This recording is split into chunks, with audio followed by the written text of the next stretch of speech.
आपने अपने करियर की शुरुआत एक ओपनर से नहीं की, but you were India's greatest ever opening batsman.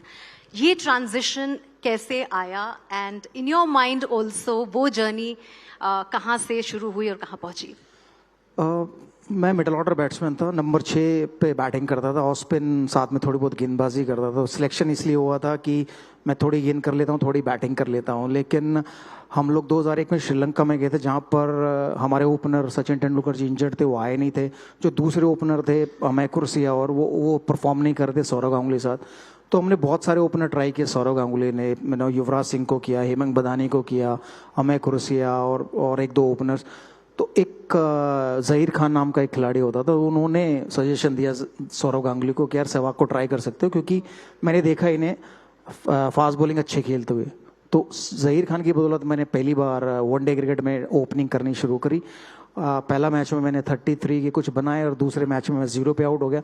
तो जो थर्ड मैच था मेरा ओपनर, वो मेरा वैसे लास्ट मैच हो जाता अगर मैं परफॉर्म नहीं करता, तो क्योंकि बहुत टाइम हो गया था मुझे परफॉर्मेंस दिए हुए। तो दादा ने मुझे बैक किया और उस मैच में मैंने सेकंड फास्टेस्ट 100 बनाया 69 बॉल्स पे, और हम लोग वो सेमीफाइनल जीते। और उसके बाद मैं ओपनर बना, बट मैं चाहता नहीं था मैं ओपनिंग करना बिल्कुल भी। टेस्ट मैच में मुझे ओपनिंग करने के लिए सौरव गांगुली ने 2002 में रिक्वेस्ट की, कोच जॉन राइट और सौरव गांगुली। तो दादा मेरे पास आए, उन्होंने कहा कि यार तू इतना अच्छा खिलाड़ी, तुझे मैं बाहर नहीं बैठा सकता, तू ओपनिंग कर ले, क्योंकि नंबर 3 पर द्रविड़ है, 4 पर तेंदुलकर है, 5 पर गांगुली है, 6 पर लक्ष्मण है और 7 पर विकेट कीपर है।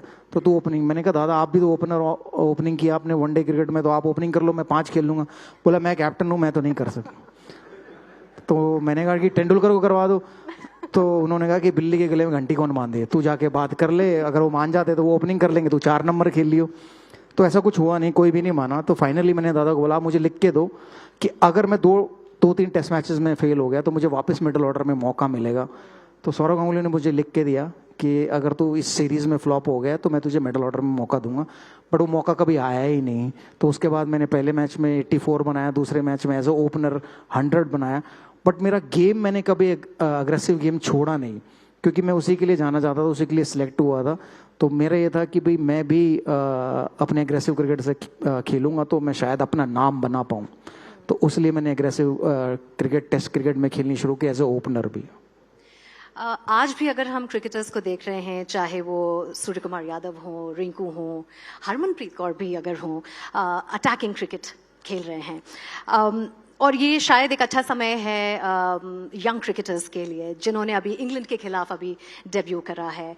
They have also been fascinating. Dhruv हो, आकाश हो, सरफराज हो, इनके बारे में आप क्या कहना चाहेंगे? And do you see that finally we have the talent जो कि हमें क्रिकेट के नेक्स्ट डेकेड में अच्छा इंडिया में टैलेंट की कभी कमी नहीं थी। हमारे टाइम में भी बहुत सारे ऐसे खिलाड़ी थे जिनको जगह नहीं मिल रही थी इंडियन टीम में आने के लिए। और आज भी थैंक्स टू आईपीएल के आने से छोटे छोटे शहरों से बहुत सारे प्लेयर आए हैं जिन्होंने आईपीएल में फ्रेंचाइजी क्रिकेट में खेला है और परफॉर्म किया। कोई सोच नहीं सकता था रिंकू सिंह जैसे खिलाड़ी जो एक छोटे उत्तर प्रदेश के छोटे से शहर से आते हैं और वो अपना इतना बड़ा नाम बनाते हैं आईपीएल के प्लेटफॉर्म के बाद और फिर इंडिया के लिए खेलते हैं।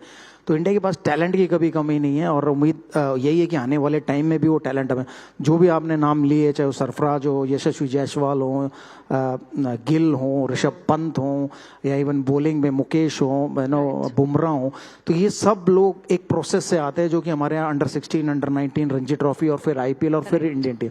तो वो प्रोसेस इतना अच्छा है, वो डोमेस्टिक जो हमारा टूर्नामेंट है वो इतना बेहतर है, तो उनको वहां से निकल कर आने में ना ऐसा लगता नहीं कि फिर वो इंटरनेशनल उनके लिए कोई प्रॉब्लम है। और स्पेशली आईपीएल में सारे इंटरनेशनल प्लेयर के साथ खेल के उन्हें लगता ही नहीं कि वो अब इंटरनेशनल क्रिकेट मुश्किल है।